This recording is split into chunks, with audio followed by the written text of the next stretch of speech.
کاشانۂ بصیرت ایک ایسا یوٹیوب چینل جس پر ہر قسم کی دینی کتب بالخصوص محروم بصارت افراد کے لیے آڈیو اور ویڈیو فارمیٹ میں دستیاب ہیں اور بالعموم تمام مسلمان برادران و خواہران کے لیے دستیاب ہیں۔ اس لیے آپ سے گزارش ہے کہ بیل آئیکن کو پریس کر کے ہمارے اس چینل کو ضرور سبسکرائب کیجیے تاکہ آئندہ آنے والی ہر کتاب آپ کو بر وقت ملتی رہے۔ کاشانۂ بصیرت، کاشانۂ بصیرت، کاشانۂ بصیرت، کاشانۂ بصیرت۔ اعوذ باللہ من الشیطان الرجیم، بسم اللہ الرحمن الرحیم۔ کاشانۂ بصیرت یوٹیوب چینل کے بابصیرت ساتھیوں، السلام علیکم۔ میں پارٹ 15 کے ساتھ حاضر ہوں اور کتاب توحید کا ہمارا مطالعہ جاری ہے اور ہم 137 پیج تک پہنچ چکے ہیں۔ یہاں پر کتاب کی 15ویں نشست کا آغاز ہو رہا ہے اور موضوع ہے کہ وہ کب سے غائب ہوا کہ محتاج دلیل ہو جائے۔ توحید پر دلائل مہیا کرنا آسان ہے لیکن کافی نہیں ہے۔ انسان کو چاہیے کہ شہود کے مرحلے تک پہنچ جائے تاکہ بغیر کسی شک و شبہ اور وسوسے کے اسے یقین آ جائے کہ وجود مستقل اور واجب اور جو تمام موجودات کا پیدا کرنے والا ہے اور ہر ایک چیز میں جس کے آثار موجود ہیں وہی خدا ہے اور کوئی نہیں۔ اگلا پیراگراف ہے، یہ مرتبہ بھی انسان کے قلب میں ہی جاگزیں ہے کہ جس کا شہود اسے حاصل ہوتا ہے۔ حقیقت امر تو یہ ہے کہ جیسا کہ ہم نے باب معرفت میں عرض کیا کہ انسان اس کو درک کرتا ہے، چاہیے کہ اس کے قلب سے حجاب برطرف ہو جائے، وہ حجاب جو اس کی اپنی انائے وہمی اور خود پرستی خود خواہی کی وجہ سے اس کو یہ باور کرنے پر مجبور کرتا ہے کہ وہ اپنے ایک مستقل وجود ہے۔ اگلا پیراگراف ہے کہ حالانکہ یہ صرف خدا کے لیے ہی سزاوار ہے کہ وہ مستقل بذات ہے، انسان اس مرتبے کو اپنے اندر دیکھے یہ ممکن نہیں ہے، ہر چند کہ وہ توحید پر استدلال خوب جانتا ہو، لیکن یہ کہ ہستی مطلق کو اپنے اندر مشاہدہ کر لے۔ وہ شخص جو خام ہوم نفس ہی ہے، جیسا کہ ہم نے عرض کیا کہ وہ کیسے شہود بذات پا سکتا ہے؟ Question mark. ایسا انسان جب تک نفس پرستی سے باہر نہیں نکلتا اس وقت تک وہ حقیقت میں نہیں ہو سکتا، وہ حقیقت بھی نہیں ہو سکتا، جیسا کہ حقیقت بھی ہونے کے بعد انسان کبھی خود بھی نہیں ہو سکتا۔ انسان کو چاہیے کہ نہ صرف یہ کہ خود بھی نہ رہے بلکہ خدا بھی ہو جائے اور سمجھ کے پھر انورٹڈ کاماز میں ایک وہم تھا اور چاہیے کہ یہ وہم جڑ سے ختم ہو جائے۔ یہ صفحہ نمبر 138۔ اگلا پیراگراف ہے، ریاضتیں اور مجاہدے بھی اسی وہم کو دور کرنے کے لیے ہیں۔ اس وہم کے دور ہو جانے کے بعد انسان سمجھ لے کہ میں اس کے پندار نفس سے زیادہ کوئی حیثیت نہیں رکھتا تھا اور اس کی اپنی حیثیت تمام مراتب ہستی سمیت خدا کی طرف پلٹتی ہے، تو اس کا دل روشن ہو جاتا ہے اور وہ تمام اثرات کا منشا ہو جاتا ہے۔ ہم جیسوں کے لیے یہ مثال بن جائے اور ہمیں امید ہے کہ ایک حقیقت نمودار ہوگی۔ دعائے عرفہ میں حضرت سید الشہداء امام حسین علیہ السلام فرماتے ہیں کہ خداوندا کیا تیرے غیر کے لیے بھی کوئی ظہور ہے جو تیرے لیے نہ ہو؟ Question mark. جو کچھ بھی ہستی میں ہے وہ تیری ہی تو فیض ہے، تو کب پوشیدہ تھا کہ تیرے اور دلیل لانے کی ضرورت پڑے جو تیری موجودگی پر دلیل مہیا کرے؟ Question mark. اگلا پیراگراف، اگر کوئی ایک موجود ہی آپ تلاش کر ڈالیں کہ جس کا ظہور اس کا ذاتی ہو، بریکٹ میں ہے کوئی بھی نہیں، اس لیے کہ اس کی ہستی اس کی اپنی ذاتی نہیں ہے۔ تیرا حضور کب نہ تھا کہ تیری ہستی پر دلیل کی ضرورت پیش آئی؟ Question mark. اور پھر ایک فارسی کا شعر ہے، زہ ناداں کہ او خورشید تاباں، بنور شمع جوید در بیاباں۔ اور آگے موضوع ہے کہ اگر تو لذت ترک لذت سے آشنا ہو جائے۔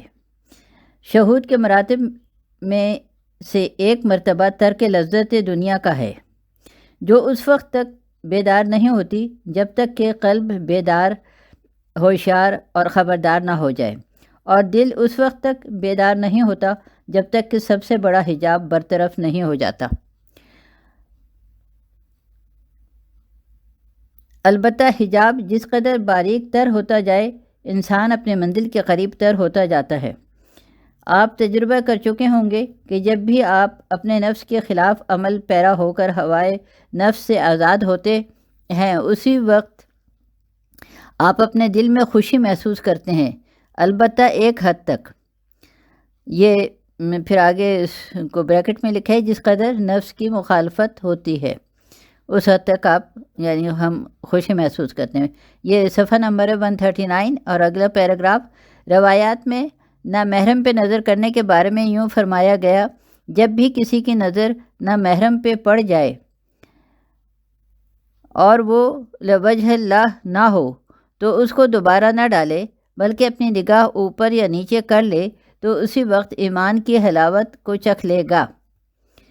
اگلا لائن ہے، حضرت امام جعفر صادق علیہ السلام یہ فرماتے ہیں ان سے، یہ سفینہ البحار جلد 2 صفحہ نمبر 596 سے یہ جملے لیے گئے ہیں، ما آتسم احد بمثل ما آتسم بعض البصر فان البصر لا یغض عن محارم اللہ ذوقد سبق الى قلبه مشاہدت العصمت وجلالہ۔ اور پھر اگلا پیراگراف ہے کہ اسی انداز سے خواہشات کو ترک کرنا لذت ایمان کو پا لینے کا موجب بنتا ہے، حتیٰ کہ انسان شہود کے مراتب میں سے ایک مرتبے تک جا پہنچتا ہے۔ حقیقت بالکل اسی طرح ہے جیسے کوئی شخص اپنے غصے کو تھوک ڈالے تو اسی وقت اس کے دل میں خوشی کی لہر دوڑ جاتی ہے اور اس کے حال میں مسرت کی ایک کیفیت نمودار ہو جاتی ہے۔ اگلا پیراگراف خلاصہ یہ ہے کہ ہر وہ شخص جو مائیت قیومیہ الہیہ کو سمجھ کر اللہ کی قربت حاصل کرنا چاہتا ہے، اسے معلوم ہونا چاہیے کہ اس کا راستہ ترک خواہشات ہے۔ انسان جب تک اپنے نفس کی پیروی کرتا رہتا ہے، وہ اپنے پروردگار سے دوری کے راستے پر بڑھتا چلا جاتا ہے۔ یہ ایسے حقائق ہیں کہ جو ہر شخص تجربے کے ذریعے انہیں آزما سکتا ہے۔ خواہشات ترک کرنے سے دل پر پڑے ہوئے پردے کمزور ہو جاتے ہیں۔ اگر بعد میں نفسانی خواہشات کی پیروی نہ کی جائے تو معرفت الہی کا سفر اسی انداز سے جاری رکھا جا سکتا ہے، حتیٰ کہ انسان ایک ایسے مقام تک جا پہنچتا ہے کہ ہوا معکم اینا ما کنتم، وہ ہستی وحدہ لا شریک تمہارے ساتھ ہے، تم جہاں کہیں بھی ہو۔ اور پھر آگے ہے کہ اور کوئی 3 اشخاص ایسے نہیں جن کا چوتھا وہ اللہ نہ ہو۔ یہ تمام معنی و وضاحت کے ساتھ درک کر لیتا ہے۔ اور صفحہ نمبر ہے 140 اور موضوع ہے کہ معیت قیومیہ ہی رحمت رحمانیہ ہے۔ ایسی معیت قیومیہ جو ہر شے کے ساتھ ہے، یہ رحمت رحیمیہ کے علاوہ ایک چیز ہے جس کے متعلق بعض طائفہ ایک وضاحت میں بیان کرتے ہیں کہ ان اللہ مع الصابرین، یقیناً اللہ صبر کرنے والوں کے ساتھ ہے۔ ان اللہ مع الذین اتقوا والذین هم محسنون، یقیناً اللہ بردباری کرنے والے پرہیزگاروں کے ساتھ ہے جو حسن عمل سے کام لیتے ہیں۔ رحمت رحمانی وہی معیت قیومیہ ہے جو ہر ایک موجود کے ساتھ وجود رکھتی ہے، خواہ وہ مسلم کا ہو، کافر ہو یا کہ کافر، خواہ فاسق ہو یا عادل، تمام حیوانات، نباتات، جمادات کے ساتھ موجود ہے۔ در حقیقت ہر وجود اسی رحمت کے ساتھ قائم ہے۔ اگلا پیراگراف، البتہ اللہ تعالیٰ کے خصوصی الطاف و عنایات کا مستحق فقط مومن ہے، اور یہ لطف و عنایات اس کے امداد اور تائید غیبی ہے۔ مومن کی حفاظت اور پشت پناہی وہ خود کرتا ہے۔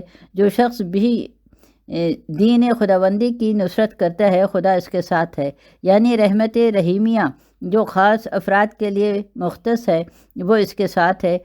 ہر وہ شخص جو اہل تقوی ہے، حق کی قربت اس کے لیے مخصوص ہے۔ اگلا موضوع ہے کہ بندے کی انتہائی قربت نوافل کی برکت سے ہے۔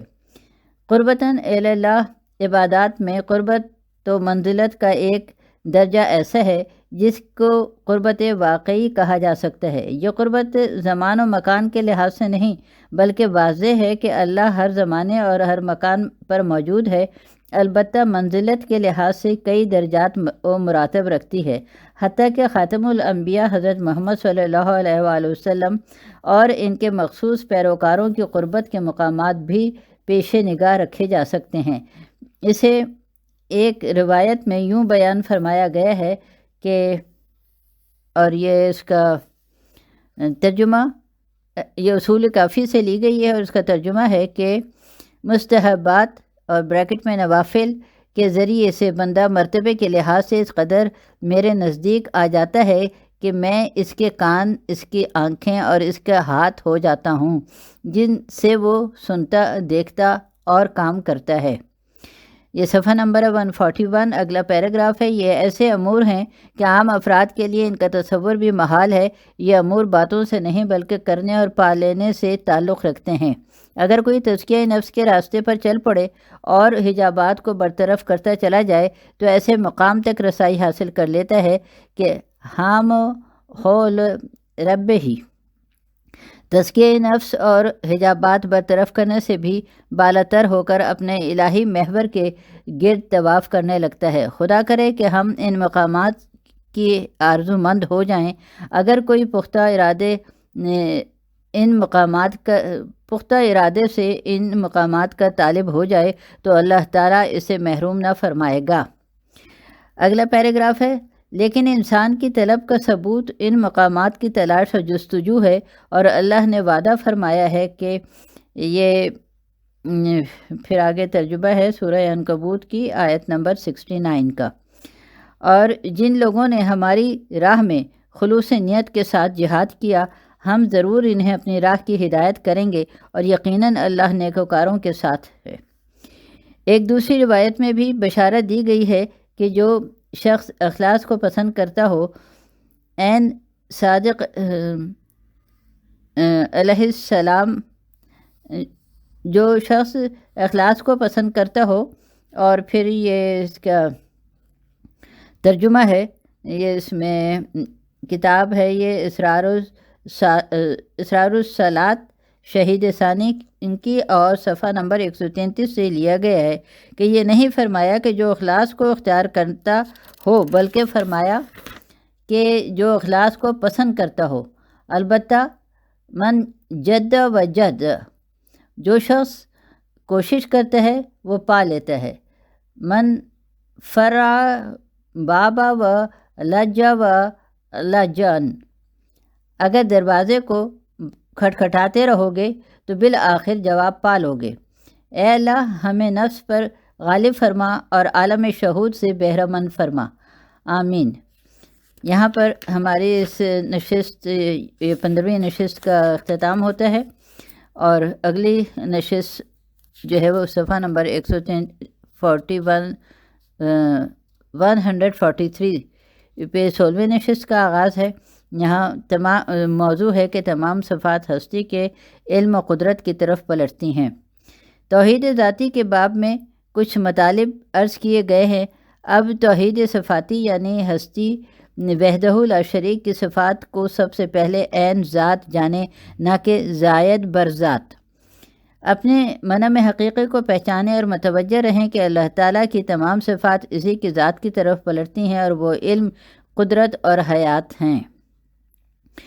صفات ثبوتیہ یعنی کہ جو وہ عالم وقار اور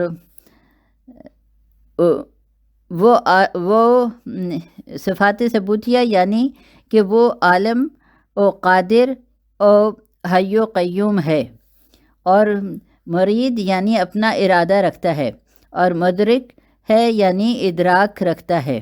وہ سمیع بھی ہے اور بصیر بھی، سچا کلام کرنے والا، اور تمام اسماء حسنہ اور صفات جو کہ قرآن حکیم اور دعاؤں میں ذکر ہوئے ہیں، عظیم، رحیم، قدیم اور اسی طرح تمام صفات اس کے علم اور قدرت کی طرف پلٹتی ہیں۔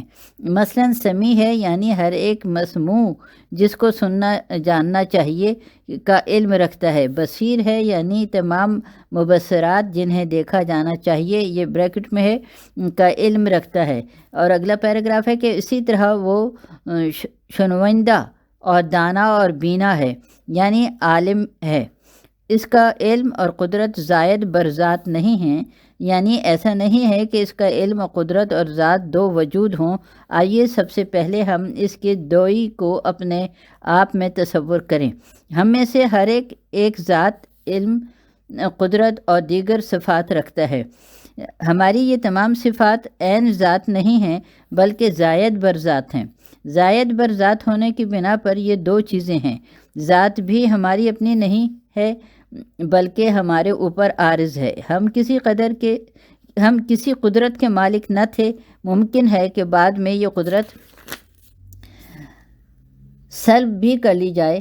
ہم عالم بھی نہ تھے کہ تحصیل علم کے ذریعے عالم ہو گئے، ممکن ہے کہ یہ علم واپس لے لیا جائے، لیکن اللہ تعالیٰ کی ذات میں دوئی نہیں ہے کہ ذات اور ہو اور علم کوئی اور چیز۔ صفحہ نمبر 144۔ اگلا پیراگراف، اس کی ذات کوئی اور چیز نہیں کہ اس پر علم عارض ہوتا ہو۔ ذات ایک لامحدود اکائی ہے جو لامتناہی اور ناقابل تقسیم وحدت اور ایسا وجود ہے جس سے تمام امور صادر ہوتے ہیں۔ تمام قدرتیں اور دانشمندیاں اسی سے ہیں۔ ان معنی کو عقل کے نور سے سمجھنا چاہیے۔ اور صفات سلبیہ میں جب یہ کہا جاتا ہے کہ کوئی وجود نہیں رکھتی تو اس سے یہی مراد ہے کہ صفات اس کی ذات کے علاوہ کوئی چیز نہیں ہیں، اس لیے کہ اگر صفات زائد بر ذات ہونے کی بنا پر اس کی ذات پر عارض ہو جائیں تو تعدد اور ترکیب لازم آ جاتی ہے، اور اگر ان صفات کو قدیم اور مستقل جان لیں تو قدیم زمانے کے علماء کا مغالطہ تعدد لازم آ جاتا ہے، اور اس سے متعدد شکوک و شبہات اور ابہامات اور اشکالات پیش آتے ہیں۔ اگلا پیراگراف ہے، ہستی واجب الوجود کو جس کی ذات واجب ہے اس کی صفات میں بھی واجب ہیں، بغیر اس کے کہ اس کی ذات اور صفات دو چیزیں ہوں۔ نہج البلاغہ میں بھی یہی فرمایا گیا ہے کہ وکمال توحید ہی نفی صفات عنہ، اور اس کا توحید کا کمال اس کی ذات سے صفات کو نفی کرنا ہے۔ صفات عارضی ہوتی ہیں، اس لیے چاہیے کہ انہیں خداوند تعالیٰ کے ذات سے نفی کیا جائے۔ صفت اور موصوف حقیقت کے طور پر دو وجود نہیں ہیں بلکہ ایک ایسا بسیط وجود ہے جو کہ عین علم و قدرت و حیات ہے۔ اگلا موضوع ہے کہ خداوند تعالیٰ صفات میں بھی اپنا شریک نہیں رکھتا۔ صفات کے بارے میں یہ جاننا چاہیے کہ جس طرح اللہ تعالیٰ اپنی ذات میں کوئی شریک نہیں رکھتا، اسی طرح اپنی صفات میں کوئی شریک نہیں رکھتا۔ علم اور قدرت جو اللہ تعالیٰ کی صفات ہیں، بریکٹ اسٹارٹ ہوتا ہے اور اسے کہ صنعت کی تعبیر بھی مبہم ہے، وگرنہ جیسے کہ اشارہ ہوا کہ صفت اور یہاں پہ پھر دوبارہ اس جملے کو سماعت گزار کرتی ہوں آپ کے کہ صفت کی تعبیر بھی مبہم ہے، وگرنہ جیسے کہ اشارہ ہوا کہ صفت اور موصوف میں دوئی نہیں، اور سوائے ذات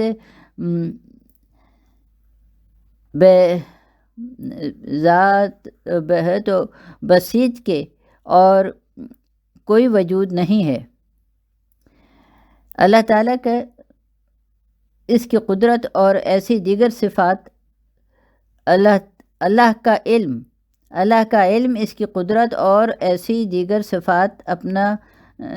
صفات میں اپنا شریک نہیں رکھتے۔ اور پھر صفحہ نمبر ہے 145 اور اس سے اگلا پیراگراف ہے، ہر ایک مخلوق کا وجود جیسا کہ ظاہر ہے ان کا اپنا ذاتی وجود نہیں ہے، ہم ہر ایک موجود کے وجود کو اللہ سے دیکھتے ہیں، بالکل اسی طرح علم اور توانائی کو بھی اللہ ہی سے دیکھا جانا چاہیے۔ فرعین فرع اپنے اصل کے علاوہ کوئی چیز نہیں ہے۔ جب کسی چیز کا وجود ہی اپنا نہیں ہے تو بطریق اولا ثابت ہے کہ اس کے صفات بھی اپنی نہیں ہیں۔ مواحد کو مطمئن ہونا چاہیے کہ عالم میں جس قدر قدرت و قوت ہے وہ خدا سے ہے۔ بالفاظ دیگر لا حول ولا قوت الا باللہ کو سمجھیں۔ اس جگہ لا نفی یہ جنس کو حقیقت ہے اور کسی قسم کی قوت اور توانائی ہے ہی نہیں سوائے اس کے کہ وہ اللہ سے ہے۔ لا حول ولا اور پھر یہ اگلا موضوع ہے کہ لا حول ولا قوت الا باللہ بہشت کی کنجی کیوں ہے؟ Question mark. ایک روایت میں فرمایا گیا کہ لا حول ولا قوت الا باللہ جنت کی چابی ہے۔ جنت کی چابی یہ جملہ بہت جامع ہے۔ اس کا مطلب یہ ہے کہ اگر کوئی شخص توحید اور صفات کو سمجھ لے اور یہ جان لے کہ ہر ایک قوت و قدرت اللہ ہی کی ہے تو اس کے لیے بہشت کے دروازے کھلے ہیں، اس لیے کہ وہ غیر از خدا سے تو خوف کھاتا ہے، اس لیے کہ وہ غیر از خدا سے نہ تو خوف کھاتا ہے اور نہ ہی امید رکھتا ہے۔ وہ شخص یہ جان لے کہ وہ اور پھر یہ سورہ انعام کی آیت نمبر 17 ہے جس کا ترجمہ ہے کہ اگر خدا تجھے نقصان پہنچانا چاہے تو کوئی اس سے بچانے والا نہیں، اور اگر خدا تجھے خیر پہنچانا چاہے تو وہ ہر چیز پر قدرت رکھتا ہے۔ تو وہ مقام میں رضا کو پہنچ گیا اور وہ سمجھ گیا کہ کوئی بھی چیز اپنی مستقل قوت نہیں رکھتی، اور جو کوئی بھی قدرت ظاہر ہوتی ہے وہ اللہ کی اذن اور مشیت پر موقوف ہے۔ اگر خدا چاہے تو اسی قوت سے جو کسی کو عطا کی ہوئی ہے وہ کام کرتا رہتا ہے، وگرنہ بیکار ہو جاتا ہے۔ اس کا سب کچھ خداوند تبارک و تعالیٰ کے اذن سے ہے۔ صفحہ نمبر 146۔ جب انسان کو اس بات کا یقین پیدا ہو جائے تو پھر وہ کسی مخلوق سے نہیں ڈرتا، اور اگر مخلوق سے خوف رکھتا ہو تو یہ امر الہی کی مخالفت اور گناہ ہے۔ آگے ترجمہ ہے کہ تم میں سے کوئی شخص بھی سوائے اپنے گناہ کے کسی سے بھی نہ ڈرے۔ یہ نہج البلاغہ سے لیے گئے ہیں الفاظ۔ اس کا خوف صرف اس بات سے ہے کہ اللہ کی نگاہ و الفت سے گر نہ جائے اور اس کی ناراضگی کا موجب قرار نہ پا جائے۔ پس جس شخص پر لا حول ولا قوت الا باللہ کے معنی بالتحقیق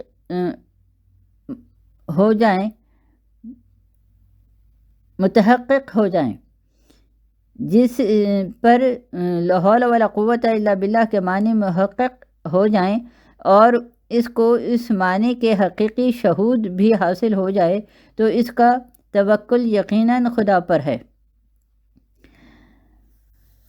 اور پھر آگے ترجمہ ہے کہ ان میں سے دو افراد جو اللہ سے ڈرتے تھے اور اللہ نے عقل، ایمان اور شجاعت کی صورت میں انہیں اپنی نعمت سے نوازا ہوا تھا، کہنے لگے ان کے شہر کے دروازے سے داخل ہو جاؤ، جو ہی داخل ہو جاؤ گے تم غالب آ جاؤ گے، اور اگر ایمان رکھتے ہو تو اللہ پر توکل کرو۔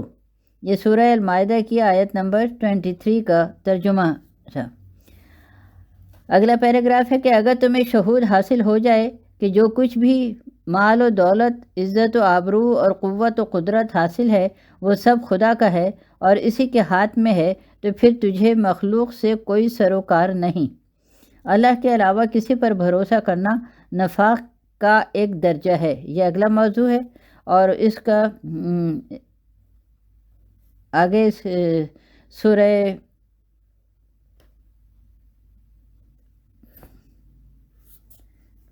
سورہ تو نہیں دیا ہوا، لیکن بہرحال یہ سورہ نساء کا ہے شاید،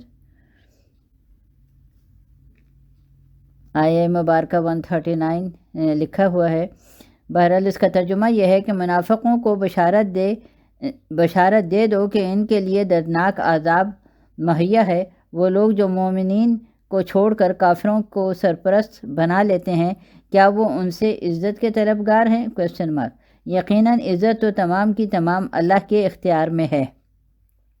یہ سورہ نساء کے آیات ہیں، ان کا یہ ترجمہ تھا۔